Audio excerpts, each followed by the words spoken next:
quand la police des frontières est arrivée, a confisqué le bambou, a confisqué mon passeport.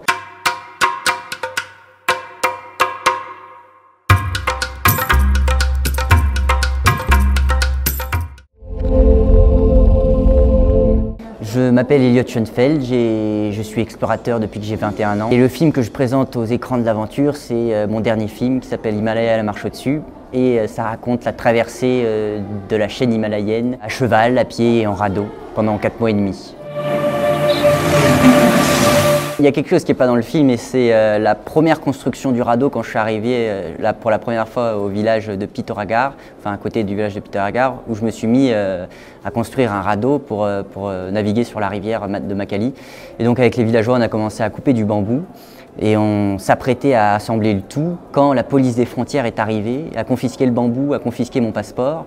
Et le lendemain matin, ils m'ont foutu dans un bus, parce que comme c'est une rivière qui fait office de frontière internationale entre l'Inde et le Népal, et selon eux, j'avais pas le droit d'y aller. Donc ils m'ont foutu dans un bus le lendemain, ils m'ont rendu le passeport pour me dire qu'il fallait partir.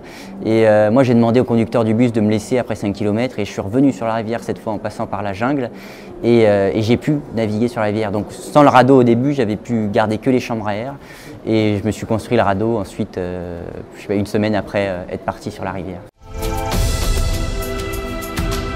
La plus grosse galère, et qui est dans le film pour le coup, c'est l'accident de Robert, mon cheval. On devait monter un col qui était à 5400 mètres d'altitude. Il a glissé sur une partie de la montagne, donc il est tombé et puis j'ai essayé pendant une demi-heure de l'aider pour qu'il se remette sur pattes, mais bon, lui il fait 500-600 kilos, moi j'en fais 55 à ce moment-là, donc c'était un peu peine perdue. Et donc ça a été un moment super effrayant. Il allait tomber 15 mètres plus bas et c'était pour moi la mort assurée pour lui. Donc quand j'ai compris que je ne pouvais pas l'aider seul, j'ai laissé toutes mes affaires sur place et je suis descendu le plus vite possible au dernier village que j'avais croisé. Et je suis arrivé à la tombée de la nuit au village où j'ai trouvé des gens à qui j'ai pu expliquer la situation et qui sont tout de suite portés volontaires pour m'accompagner, sauver Robert.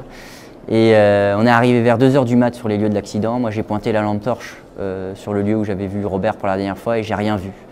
Et donc là pour moi ça signifiait qu'il était tombé, que j'allais le retrouver mort en bas. Donc en tremblant j'ai baissé la lampe torche et en fait je l'ai vu.